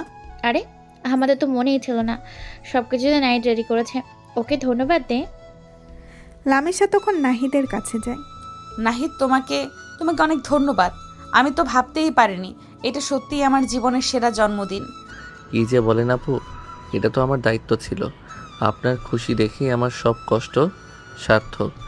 আচ্ছা, তুমি কিভাবে জানলে আজকে আমার জন্মদিন? ওই যে ভর্তির দিন আপনার জন্ম নিবন্ধন দেখেছিলাম। তখন নাহিদের বাবা মা লামিশাকে জন্মদিনের শুভেচ্ছা জানান। তারপর সবাই মিলে জন্মদিনের অনুষ্ঠান উদযাপন শুরু করে। কেক কাটা হয়, গান গাওয়া হয়, আর সবাই মিলে হইচই করে। নাহিদের বন্ধুরা লামিশার সাথে মজা করে কথা বলে, আর লামিশাও আজ তাদের সাথে অনেকটা সহজ হয়ে যায়। তার মুখে আনন্দের হাসি লেগে থাকে। সবশেষে নাহিদ লামিশাকে একটি গিফট বক্স দেয়। সবাই চলে গেলে ফ্রেশ হয়ে একা খুলবেন। লামিশা বক্সটা হাতে নেয়, তার চোখে এক ধরনের কৌতূহল। তারপর যে যার বাড়িতে চলে যায়। লামিশার মনে আজকের রাতটা একটা মিষ্টি স্মৃতি হয়ে রইল। আর নাহিদের মনে আশা জন্ম নিল যে সে হয়তো এবার লামিশার নীরবতা পুরোপুরি ভাঙবে। সবাই চলে যাওয়ার পর লামিশা তার রুমে যায়। সারাদিনের উত্তেজনা আর আনন্দের পর তার শরীরটা বেশ ক্লান্ত। ফ্রেশ হয়ে এসে তার চোখ যায় বিছানায় রাখা গিফট বক্সটির দিকে। সেটি হাতে নিয়ে সে আলতো করে স্পর্শ করে। কি থাকতে পারে ওইটাতে? নাহিদ কি দিতে পারে? লামিশা কৌতূহল নিয়ে বক্সটা খোলে। বক্সের ভেতরে একটি সুন্দর ডায়েরি আর একটি অসাধারণ কলম। ডায়েরিটি হালকা নীল রঙের, তাতে ছোট্ট ছোট্ট সাদা ফুলের নকশা করা। ডায়েরির প্রথম পাতায় নাহিদের হাতের লেখায় কিছু কথা লেখা আছে। লামিশা ডায়েরির প্রথম পাতাটি খোলে। সেখানে নাহিদের সুন্দর হস্তাক্ষরে লেখা, লামিসা আপু, জানি আপনি কথা বলতে তেমন পছন্দ করেন না। আপনার নীরবতা আমাকে সবসময় ভাবায়। এই ডায়েরিটা আপনার জন্য। এখানে আপনি যা খুশি লিখতে পারেন। আপনার ভালো লাগা, মন্দ লাগা, আপনার স্বপ্ন, আপনার ভেতরের কথাগুলো। আমি জানি শব্দের চেয়েও লেখার একটা অন্যরকম শক্তি আছে। আর আমার বিশ্বাস একদিন এই ডায়েরির পাতাগুলোই আমার সাথে আপনার মনের দূরত্ব কমিয়ে দেবে। শুভ জন্মদিন নাহিদ। লামিশার চোখে বিস্ময়। সে নাহিদের কথাগুলো বারবার পড়ে। তার রাগ আর নীরবতার কারণ নাহিদ হয়তো খানিকটা বুঝতে পেরেছে। এটা ভেবেই লামিশা অবাক হয়। তার মনে হয় নাহিদ শুধু তার বাহ্যিক রূপটাই দেখেনি, তার ভেতরের মানুষটাকে বোঝারও চেষ্টা করেছে। এই ছেলেটা এমন কেন?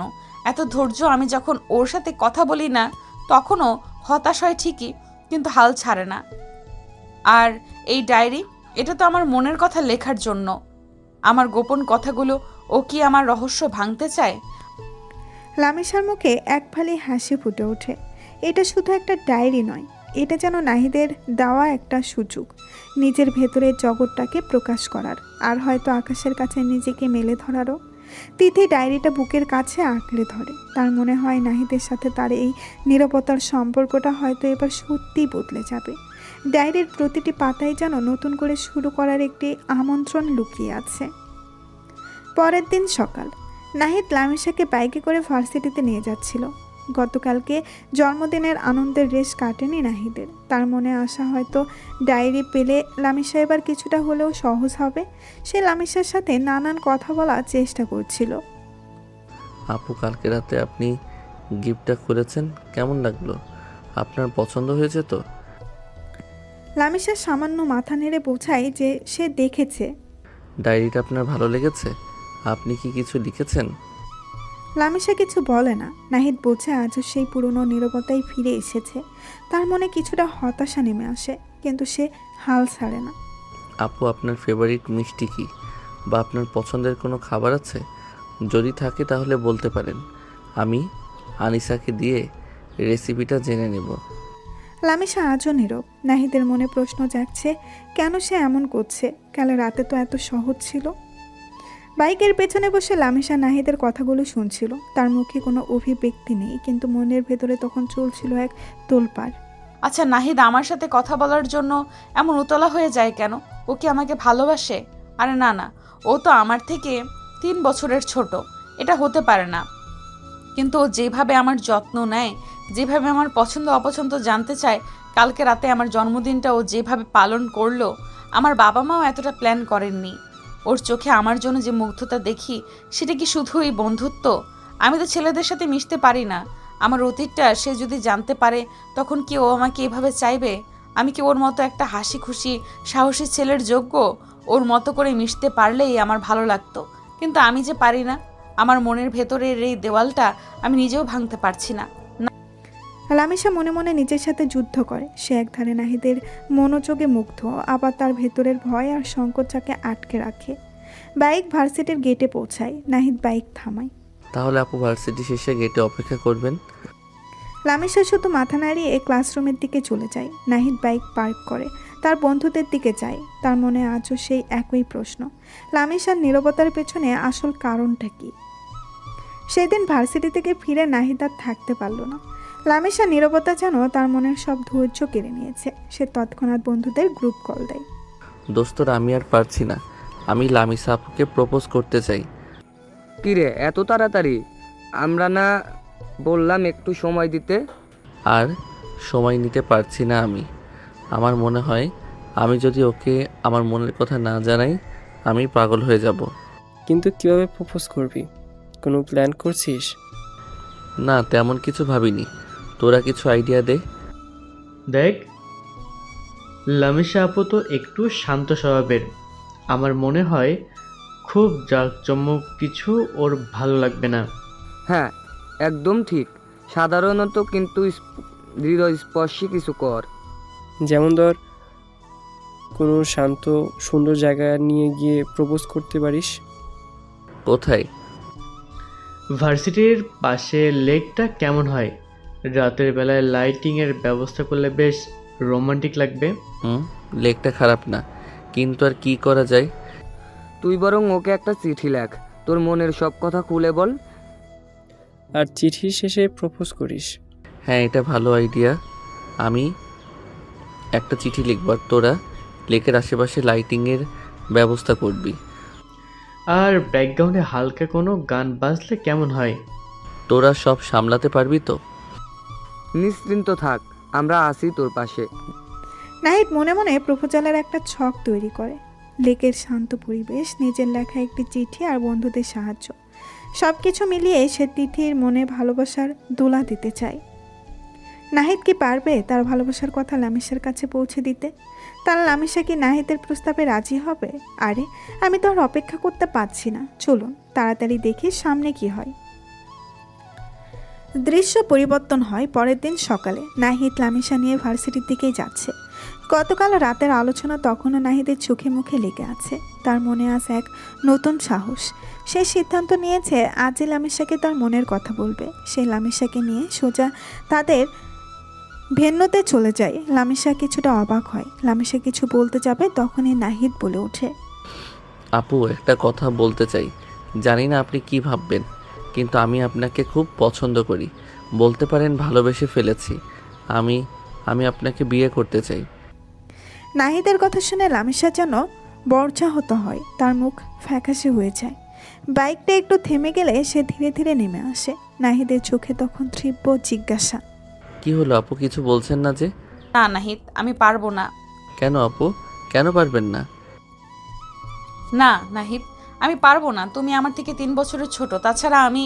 কি হলো বলো, আমি কি? না নাহিদ, আমি বলতে পারবো না।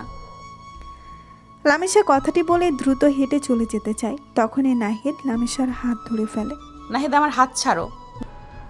না, তোমাকে আজকে বলতেই হবে কি সেই কারণ যার কারণে তুমি আমাকে গ্রহণ করবে না। না নাহিদ, আমি বলতে পারবো না। আমার হাত ছাড়ো।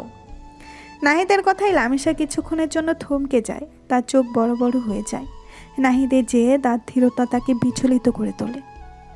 লামিশা তখন কান্নায় ভেঙে পড়ে। নাহিদ লামিশাকে বাইকের পাশে একটি বেঞ্চে বসায়। ততক্ষণে দূরে দাঁড়িয়ে থাকা তার বন্ধুরা রাতুল, সিয়াম আর রনিও এগিয়ে এসেছে। তারা পরিস্থিতি বুঝতে পেরে চুপচাপ দাঁড়িয়ে থাকে। লামিশা কাঁদতে কাঁদতে বলতে শুরু করে, আমি একজনকে নিজের জীবনের চেয়েও বেশি ভালোবাসতাম। আমার রিলেশনটা 2 বছরের ছিল।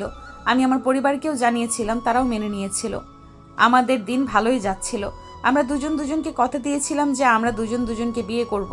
তারপর যখন বিয়ের আর 1 মাস বাকি ছিল, তখন থেকে ও আমায় মাঝে মাঝে বলতো তার বন্ধুর বাসায় যাওয়ার জন্য, হোটেলে যাওয়ার জন্য। আমি বারণ করলেও বলতো বিয়ে তো করবই। একদিন ও আমাকে ওর বাড়িতে নিয়ে গেছিল।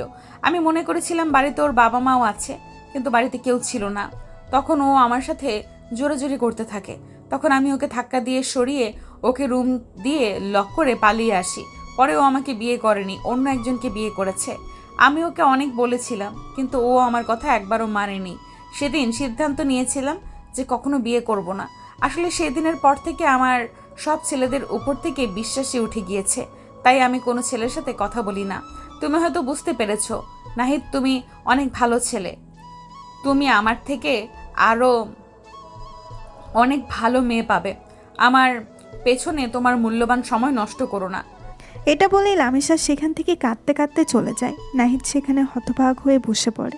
তার চোখ দিয়ে শুধু জল গড়িয়ে পড়ছে। লামিশার জীবনের এই অন্ধকার অতীত তাকে গভীরভাবে নাড়া দেয়।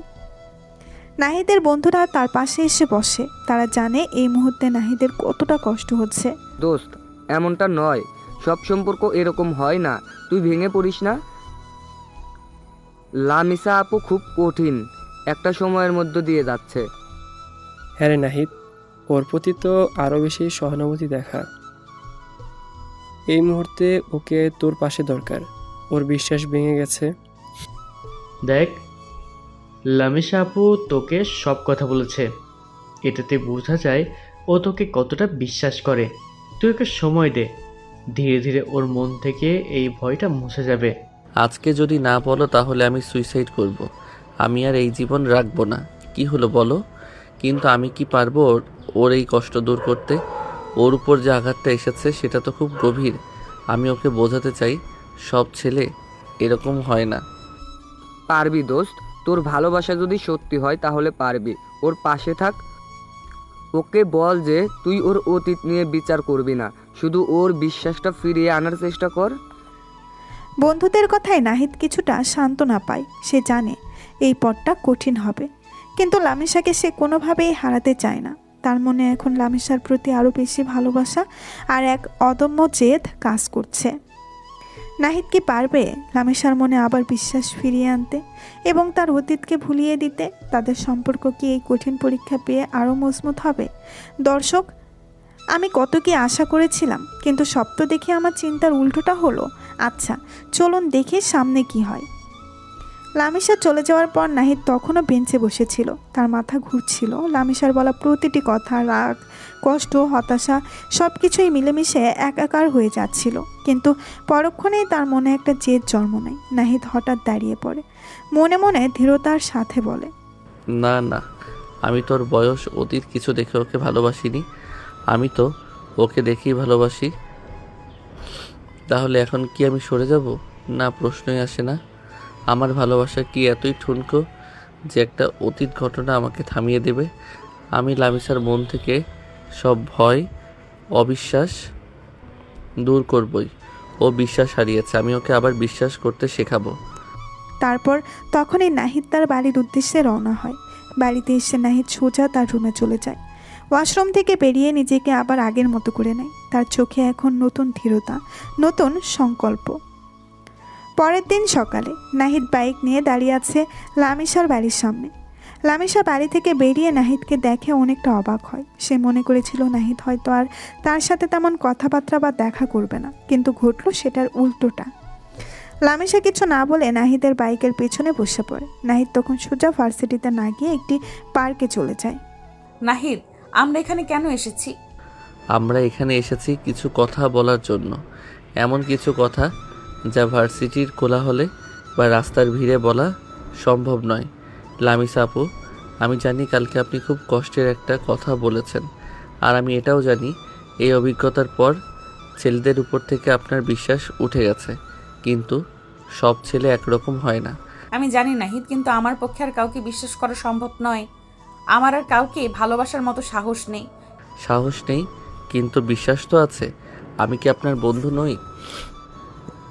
একজন বন্ধু হিসেবে কি আপনার পাশে থাকতে পারি না? আমি আপনার কাছ থেকে কোনো রকম প্রেম বা ভালোবাসা চাইছি না, শুধু আপনার বিশ্বাসটা ফিরে পেতে চাই। আমাকে কি সেই সুযোগটুকু দেবেন না? কিন্তু কেন নাহিদ, কেন তুমি আমার পেছনে এত সময় নষ্ট করছো?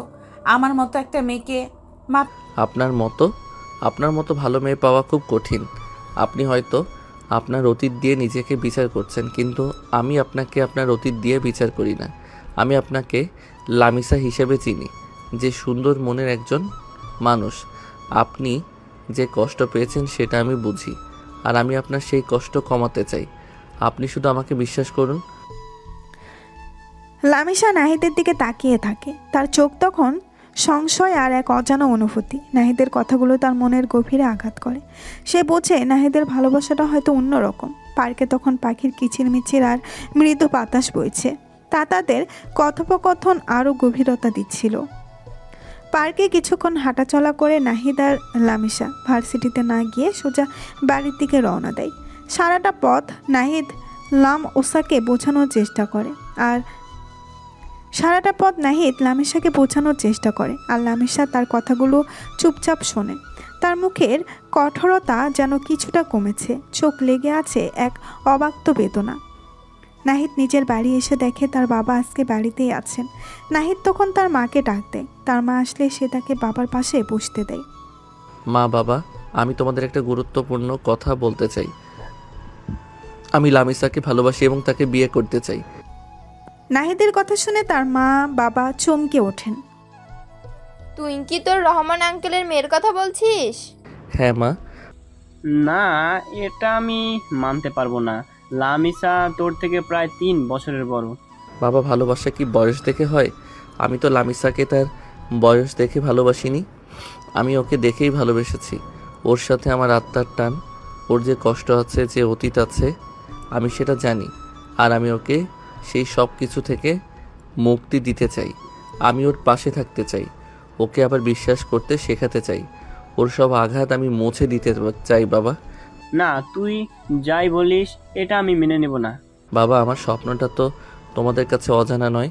সেই ছোটবেলা থেকে আমি আমার স্বপ্নের রাজকন্যার কথা বলে আসছি। আজ যখন তাকে খুঁজে পেয়েছি, তার পাশে থাকার সুযোগ পেয়েছি, তখন তোমরা কেন বাধা দিচ্ছ? আমার সমস্ত স্বপ্ন, আমার সব চাওয়া পাওয়া এখন লামিসাকে ঘিরে। আমি ওকে ছাড়া বাঁচতে পারবো না বাবা। যদি লামিসা আমার না হয়, তাহলে আমি সারা জীবন একা থাকবো, বিয়ে করব না। নাহিদের কথায় নাহিদের বাবা হঠাৎ হেসে ওঠেন। নাহিদের মাও হেসে ওঠেন। কি ব্যাপার, তোমরা হাসছো কেন? আমি কি কোনো হাসার কথা বলেছি? আরে গাধা, আমি আর রহমান মিলে আগেই তোদের বিয়ে ঠিক করে রেখেছিলাম। ভাবছিলাম তোদের ভার্সিটি শেষ হলেই তোদের বিয়ে দিয়ে দেব, কিন্তু এখন যেহেতু তোরা চাইছিস, তাহলে আর দেরি করব না। আমি এখনই রহমানকে কল করছি। নাহিদ আনন্দে লাফিয়ে ওঠে। সে খুশিতে তার বাবা মাকে জড়িয়ে ধরে। তারপর শুরু হয় দুই বাড়ির বিয়ের ধুম। এদিকে লামিসা অনেকবার তার বাবা মাকে বোঝানোর চেষ্টা করেছে। প্লিজ, আমি এই বিয়ে করতে চাই না। আর একটা কথাও নয়, আর একবার যদি বিয়ে করবো না বলিস তাহলে আমার মরা মুখ দেখবি। লামিসাও তখন থেকে চুপ। তার পরিবারের এই সিদ্ধান্তে সে যেন অসহায়। তার মনের ভেতরে পুরো কষ্ট আর নতুন আশঙ্কা দ্বন্দ্ব চলছে। দুই বাড়ি সাজানো শুরু হয়ে গিয়েছে। আনন্দের আবহাওয়া ছড়িয়ে পড়েছে চারিদিকে। সেদিন আনিশা লামিসাদের বাড়িতে যায়। আনিশা লামিসার পাশে বসে কপট হাসি দিয়ে বলে, কি আপু, কেমন লাগছে? সব জায়গায় তো দেখি তোমার ছবি ঝুলছে। আমার ভাইয়াকে তো পেয়ে গেছো, এখন বুঝি আর রাগ করা চলবে না। আনিশা লামিসার গালে আলতো করে টোকা দেয়। লামিসার মুখে তখনও তেমন কোনো উচ্ছ্বাস নেই। সে শুধু একটা দীর্ঘশ্বাস ফেলে। আনিশা লামিসার হাতে একটা ছোট টিফিন বক্স ধরিয়ে দিয়ে বলে, ভাইয়া কাল রাতে তোমার পছন্দের ফুচকা বানাতে বলেছিল, নিজেই বানিয়েছি, কিন্তু খেয়ে দেখো কেমন হয়েছে। লামিসা শুধু শুকনো হাসি হাসে, আর কিছু বলে না। সে যেন এক ঘোরের মধ্যে আছে।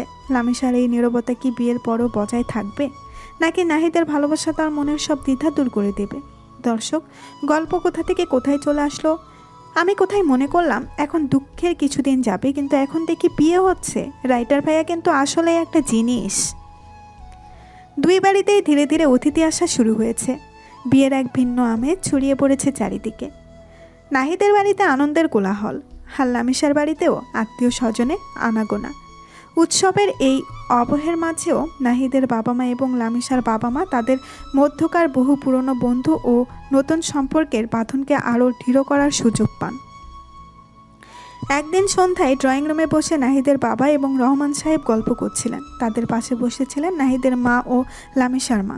কিরে রহমান, ভাবতেই পারিনি আমাদের এই বন্ধুত্বটা আজ এমন এক নতুন মোড় নেবে। তোর মেয়ে আমার বৌমা হবে, আর আমার ছেলে তোর জামাই। সত্যি সব যেন স্বপ্নের মতো লাগছে। আরে আমি তো সেই ছোটবেলা থেকেই জানতাম আমাদের ছেলে মেয়েদের মধ্যে একটা যোগসূত্র তৈরি হবে। নাহিদ যখন লামিসাকে ভার্সিটিতে আনা নেওয়া শুরু করলো, তখনই আমার কেমন যেন একটা আঁচ লাগছিল। ভাগ্যিস তোর ছেলে জেদি আছে, না হলে তো লামিসাকে রাজি করানো মুশকিল হতো। ভাবি, লামিসা কেমন আছে? ওর মনটা কি একটু শান্ত হয়েছে? বেচারি অনেক কিছুর মধ্যে দিয়ে গেছে।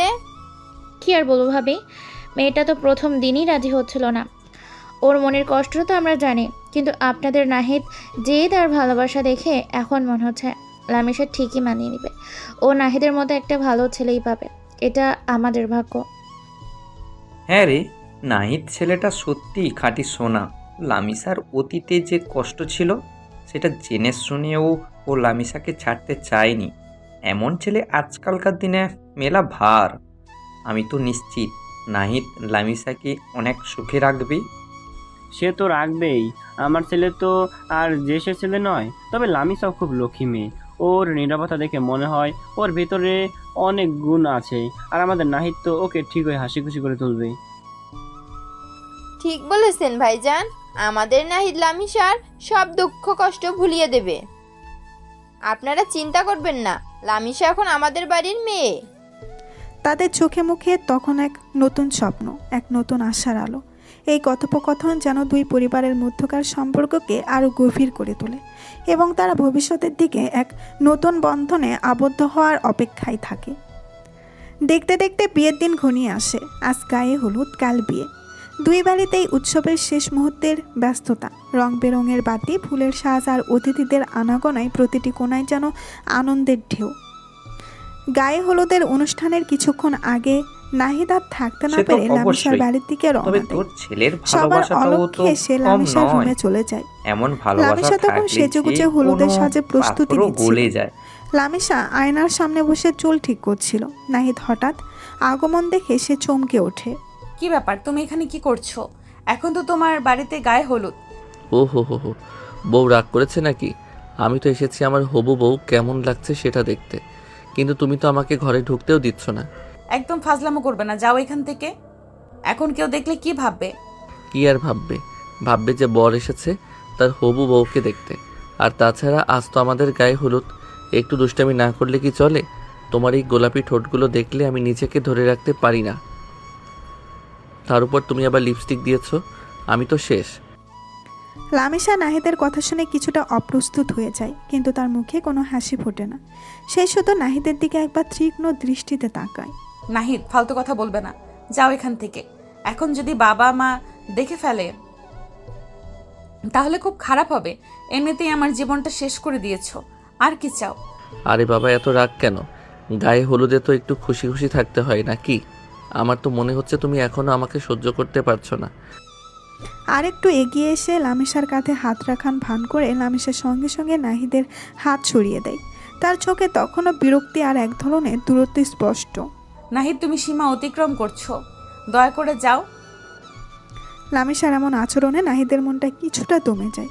সে বলছে লামিসা এখনও তার অতীত থেকে পুরোপুরি বের হয়ে আসতে পারেনি। তার রাগ, তার হতাশা এখনও লামিসাকে ঘিরে রেখেছে। নাহিদ একটা দীর্ঘশ্বাস ফেলে। ঠিক আছে, আমি যাচ্ছি, কিন্তু একটা কথা মনে রেখো, আমি তোমার জন্য সব কিছু করতে রাজি। তোমার মুখে হাসি ফোটানোর জন্য আমি সব চেষ্টা করব।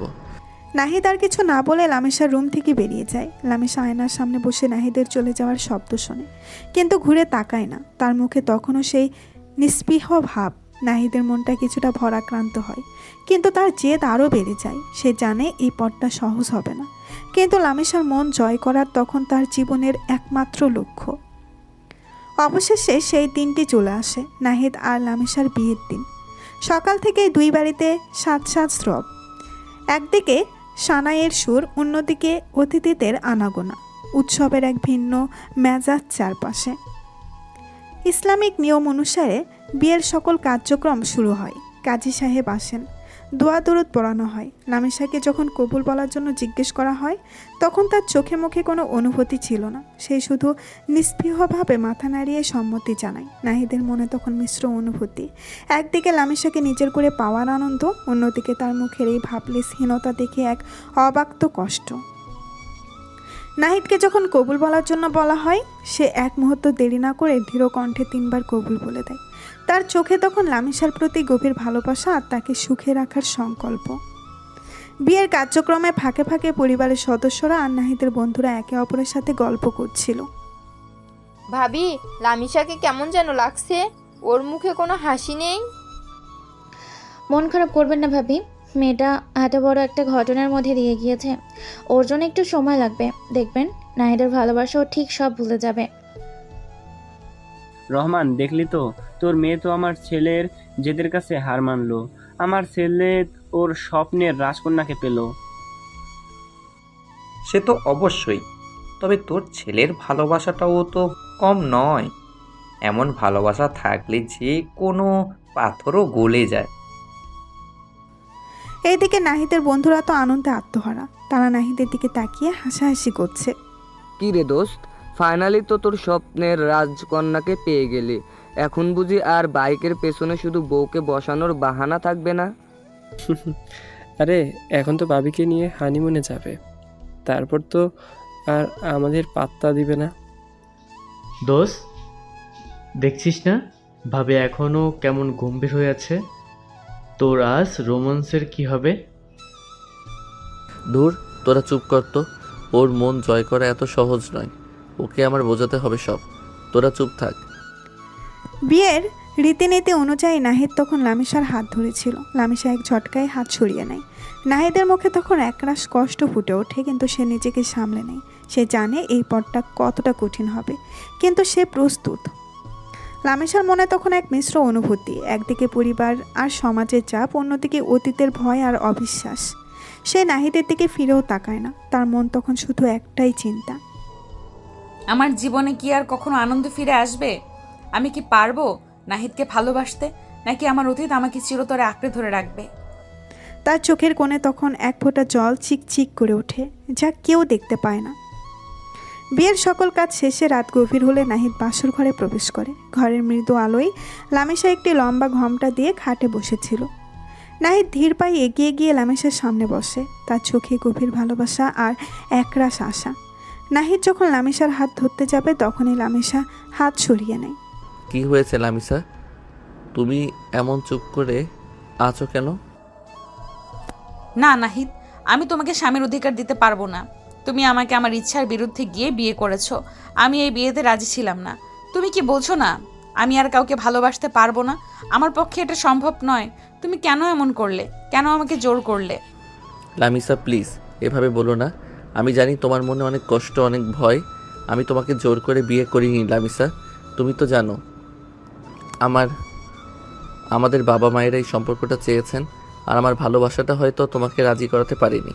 আমি হয়তো তোমাকে বোঝাতে পারিনি, কিন্তু আমি তোমাকে ভালোবাসি লামিসা। তুমি আমার স্বপ্নের রাজকন্যা। আমি তোমার সব কষ্ট ভুলিয়ে দিতে চাই। আমাকে একটা সুযোগ দাও লামিসা। আমি তোমাকে কোনো দিন কষ্ট দেব না, কোনো দিন তোমার চোখের জল ফেলতে দেব না। শুধু আমাকে তোমার পাশে থাকার অনুমতিটুকু দাও। নাহিদ, তোমার কথাগুলো আমার কাছে গুরুত্বহীন। আমি তোমার সাথে থাকতে চাই না। আমাকে আমার মতো থাকতে দাও। তুমি এখান থেকে চলে যাও। আমি তোমার সাথে এক ছাদের নিচে থাকতে পারবো না। তুমি বোঝো না আমার কষ্টটা? আমি যে কাউকে বিশ্বাস করতে পারি না। লামিসা, তোমার এই কথাগুলো আমার বুকে তীরের মতো বিঁধছে। তুই জানো না আমি তোমাকে কতটা ভালোবাসি। সেই ছোটবেলা থেকে আমি তোমার মুখটা স্বপ্নে দেখেছি, তোমাকেই খুঁজে বেরিয়েছি। তুমি আমার সব স্বপ্ন, আমার সব অস্তিত্ব। তোমার এই নীরবতা তোমার এই প্রত্যাখ্যান আমি সহ্য করতে পারছি না। তোমার সব কষ্ট, সব আঘাত তুমি আমার উপর দিয়ে দাও, আমি সেগুলো বয়ে বেড়াবো, তবুও তোমাকে ছেড়ে যাব না। আমি তোমাকে জোর করে স্বামী হিসেবে মেনে নিতে বলছি না, শুধু আমাকে তোমার পাশে থাকার সুযোগটা দাও।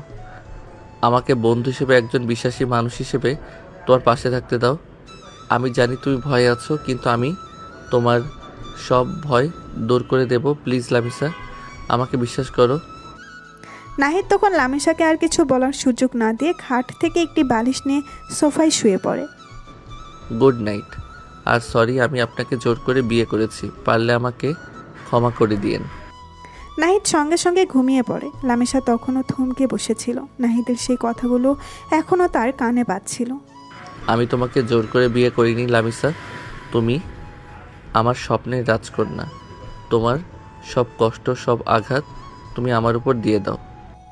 লামিসা বুঝতে পারে যে নাহিদ সত্যিই তাকে অনেক ভালোবাসে, কিন্তু সে প্রতিবারই তাকে কষ্ট দিয়েছে। লামিসা তখন মনে মনে বলে, আমি কেন ওকে এভাবে কথা বললাম? ও তো শুধু আমাকে ভালোবাসে, আমি ওর ভালোবাসা দেখতে পাচ্ছিলাম না কেন? আমার অতীতটা আমাকে অন্ধ করে রেখেছে। ও আমাকে সব কষ্ট ভুলিয়ে দিতে চায়, আর আমি ওকে কতটা কষ্ট দিচ্ছি। ও আমার জন্য এত কিছু করেছে, আমার জন্মদিনের সারপ্রাইজ দিয়েছে, আমার পাশে থাকতে চাইছে, আর আমি শুধু ওকে ফিরিয়ে দিচ্ছি। ওর চোখে এত কষ্ট কেন? রাত 1টার দিকে কিছু একটার আওয়াজে নাহিদের ঘুম ভেঙে যায়। নাহিদ অনুভব করে তার পা ভিজে গিয়েছে। সে ধরফর করে উঠে দেখে লামিসা তার পা ধরে কান্না করছে। নাহিদ তখনই উঠে বসে। আরে তুমি কাঁদছো কেন লামিসা, কি হয়েছে তোমার? নাহিদ, আমাকে ক্ষমা করে দাও। আমি অনেক বড় ভুল করেছি। আমি তোমাকে ভুল বুঝেছিলাম। আমি তোমার সাথে খুব খারাপ ব্যবহার করেছি। আমার সব বিশ্বাস ভেঙে গেছিল, তাই আমাকে ক্ষমা করে দাও নাহিদ। আমি খুব লজ্জিত। আরে এভাবে কান্নার কি আছে? আমি তোমার উপর রাগ করিনি, আমি জানতাম তুমি বুঝতে পারবে। তোমার কষ্টটা আমি বুঝি, প্লিজ কান্না থামাও। নাহিদ তখন লামিসাকে উঠিয়ে তার পাশে বসায়। লামিসা তখনও কাঁদছিল আর নাহিদের কাছে বারবার ক্ষমা চাচ্ছিল। নাহিদ তখন লামিসাকে কান্না বন্ধ করতে বলে, কিন্তু লামিসা কেঁদেই চলেছে। তখন নাহিদ হঠাৎ লামিসাকে কোলে নিয়ে নেয়। লামিসা চমকে ওঠে। লামিসা কিছু বলতে যাবে, তখনই নাহিদ লামিসার ঠোঁটে ঠোঁট ডুবিয়ে দেয়। লামিসা চোখ বড় বড় করে ফেলে। সে এমন কিছু আশা করেনি, কিন্তু তারপরেও সে নাহিদকে বাধা দেয় না। নাহিদের উষ্ণ স্পর্শ আর ভালোবাসার পরশে লামিসার ভেতরে বরফ যেন গলতে শুরু করে। তার চোখের জল ধীরে ধীরে শুকিয়ে আসে। সেও নাহিদের ভালোবাসার ডাকে সাড়া দেয়। তাদের ঠোঁটের স্পর্শে যেন সব অভিমান, সব কষ্ট মুছে যায়। তাদের মধ্যকার দূরত্ব যেন এক নিমিষেই ঘুচে যায়। নাহিদ লামিসাকে খাটে শুয়ে দিয়ে তার উপরে উঠে তাকে কিস করতে থাকে। তারপর যখনই একে অপরের বাহু ডোরে আবদ্ধ হয়, লামিসা তখন একটু আওয়াজ করতে যাবে, তখনই নাহিদ তার ঠোঁটচোরা দখল করে নেয়। লামিসার এতদিনকার চাপা রাগ, ভয় আর কষ্ট যেন নাহিদের ভালোবাসায় বিলীন হয়ে যায়। তারা একে অপরের সান্নিধ্যে খুঁজে পায় এক নতুন আশ্রয়, এক নতুন জীবন।